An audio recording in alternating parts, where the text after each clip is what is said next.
नमस्कार, मैं हूं अविनाश पांडे, लेके आया हूं आप सबके लिए दिन भर की विशेष खबरों के साथ में। सबसे पहले आज नजर डालते हैं कि कोरोना महामारी के आंकड़े क्या हैं। बात करें विश्व की तो हमारे पास जो डेटा उपलब्ध है उसके हिसाब से 25,03,383 पूरे विश्व में कोरोना के पेशेंट पहुंच चुके हैं। तो वहीं अब तक इस महामारी से 1,71,796 लोगों की जान जा चुकी है। तो वहीं सुखद खबर यह है कि अब तक इस महामारी से 6,59,300 लोग ठीक भी हुए हैं। भारत में महामारी लगातार अपने पांव पसार रही है, लेकिन पिछले 2 दिनों में कुछ जो रेशियो है वो कम हुआ है। बात करें अब तक के आंकड़ों की तो पूरे भारत में 18,985 कोरोना महामारी के पेशेंट पाए गए हैं, जिसमें से 607 लोगों की अब तक मौत हो गई है। तो वहीं अब तक 3,273 लोग कोरोना महामारी से ठीक भी हुए हैं। अब इन सब के बाद सबसे बड़ी खबरों पे हम निगाह डालते हैं। शुरू करते हैं सबसे पहले पत्रकारों के से।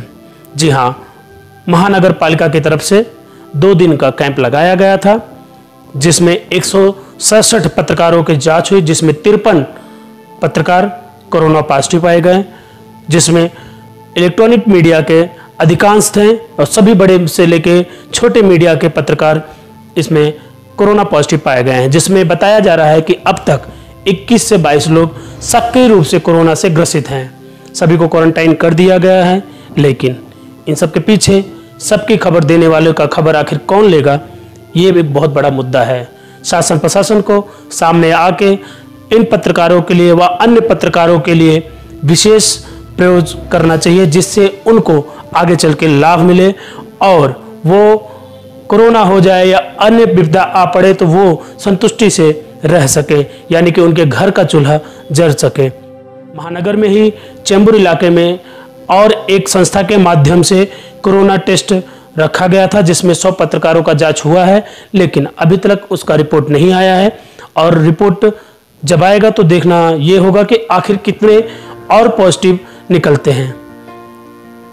सबसे बड़ी बात हमारे पत्रकार बंधुओं से अनुनय विनय निवेदन है कि आप लोग सेफ्टी को देखते हुए ही, अपना ख्याल रखते हुए ही लगातार अब बात उठने लगा है कि पीएम फंड केयर, जी हाँ, पीएम फंड केयर में जो दान जा रहा है, यानी कि पीएम फंड केयर में एक बड़ा घोटाला की बात सामने आ रही है। सबसे बड़ी बात, ममता बनर्जी जो कि बंगाल की सीएम है और कुछ मुख्यमंत्री के साथ में सुप्रीम कोर्ट का दरवाजा खटखटाया है। इसके पीछे सबसे बड़ी वजह यह है कि CSR फंड, यानी कि corporate social fund, corporate social funding, जो कि एक नियमित रूप से शुद्ध लाभ में 2% गवर्नमेंट को देना पड़ता है। तो ये सारा मामला CSR फंड का है। सबसे पहले आपको बताता हूं कि क्या मुख्य मुद्दा है। जैसा कि प्रधानमंत्री राहत कोष कांग्रेस के जमाने से ही, यानी कि बहुत पुराने समय से लगातार चला आ रहा है, उसमें लगातार पूरे देश से जब भी आपदा विपदा पड़ती है तो उसमें लगातार पूरे देश से लोग फंड जो है डोनेट करते हैं, तो वो बात अलग है। अब जो है प्रधानमंत्री केयर के जो नया रिलीज किया गया है उसके ऊपर बात करते हैं। सबसे बड़ी बात यह है कि जो CSR फंड है, यानी कि जो 2% है, जो शुद्ध मुनाफे के ऊपर कॉर्पोरेट सेक्टरों को 2% देना पड़ता है, वो पीएम केयर में वो दे सकते हैं और बाकायदा उनको टैक्स में छूट मिलेगा।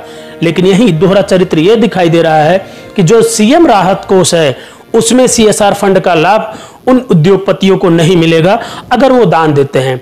इसी मुद्दे को लेकर ममता बनर्जी सहित अन्य मुख्यमंत्री सुप्रीम कोर्ट का दरवाजा खटखटाए हैं।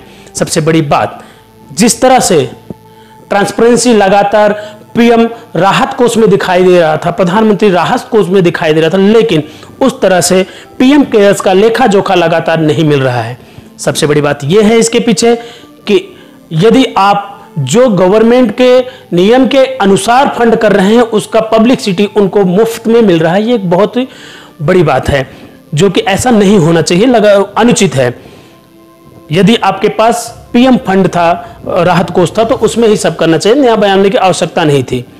सबसे बड़ी बात यह है कि सभी मुख्यमंत्रियों की मांग है कि अगर CSR फंड का बेनिफिट पीएम केयर में डोनेट करने के बाद मिलता है तो सीएम राहत कोष में डोनेट करने के बाद भी मिलना चाहिए।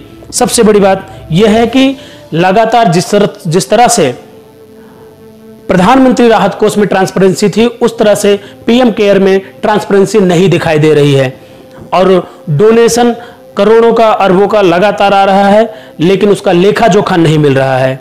जनचौक ने बहुत सारी बातें कही हुई हैं और उसके अलावा द वायर ने बहुत सारी बातें कही हुई हैं सीएसआर फंड के बारे में कि एक बड़ा घोटाला क्यों है ये। आप इसके लिंक पे जाके पढ़ भी सकते हैं। सबसे बड़ी बात आज के मुद्दों में, आखिर पालघर में जो लिंचिंग हुआ उसके पीछे की वजह, उसके पीछे आखिर किसका दोस्त है और क्यों उसको राजनीति महकमे में हिंदू मुस्लिम रंग देने का प्रयास किया जा रहा है। जैसा कि आप सभी को मालूम है, आपने देखा भी तरह तरह की बातें कि सूरत के लिए रवाना हुए थे दो संत एक ड्राइवर के साथ में और पालघर के एक गांव में उन्हें मार दिया गया। इसके पहले वहां पे 16 अप्रैल को भी पुलिस पर पत्थर की बरसात हुई थी। अब सवाल यह उठता है कि आखिर पुलिस प्रशासन क्या कर रही थी, क्यों वो सेफ्टी नहीं कर पाई, क्यों वो साधुओं को नहीं बचा पाई, जिसका जवाब ना तो राज्य सरकार के पास है ना राज्य सरकार की पुलिस के पास है। सबसे बड़ी बात मजदूरों की, जैसा कि हम आपसे लगातार चर्चा करते आ रहे हैं कि मजदूर भूखे प्यासे हैं, उनको सुविधा नहीं मिल रही। आखिर हो भी ऐसा ही रहा है। हमारे बहुत से बहुत ऐसे मजदूर हैं जिनकी लिस्ट हमारे पास आई और हमने शासन प्रशासन से भी गुहार लगाई, उनको मदद पहुंचाने का प्रयास किया, लेकिन अभी तक उनको मदद नहीं पहुंचा। आखिर ऐसा चलेगा तो क्या बांद्रा 2 घटित नहीं होगा? जब जिसको खाने को नहीं मिलेगा तो आखिर वो क्या करेगा? बहुत चिंता का विषय है। हमको, आपको, सबको सोचने की आवश्यकता है और किसी भी गलत अफवाहों के हमको नहीं पड़ना है। तो आपने देखा किस तरह से लगातार पुलिस प्रशासन लोगों से अनुनय विनय कर रहा है कि आप घर में रहें, सुखी रहें, सुरक्षित रहें। और हमारा आपसे भी निवेदन है, आप घर से मत निकलिए। अगर निकलिए भी तो बहुत ज़रूरी काम के लिए है तो ही निकलिए और मुंह पे मास्क बांध के रखिए। पत्रकारों की तो मजबूरी है, काम के लिए उनको बाहर निकलना है, लेकिन यह आपकी मजबूरी नहीं हो सकती है। आप ध्यान दीजिए, अपना ख्याल रखिए।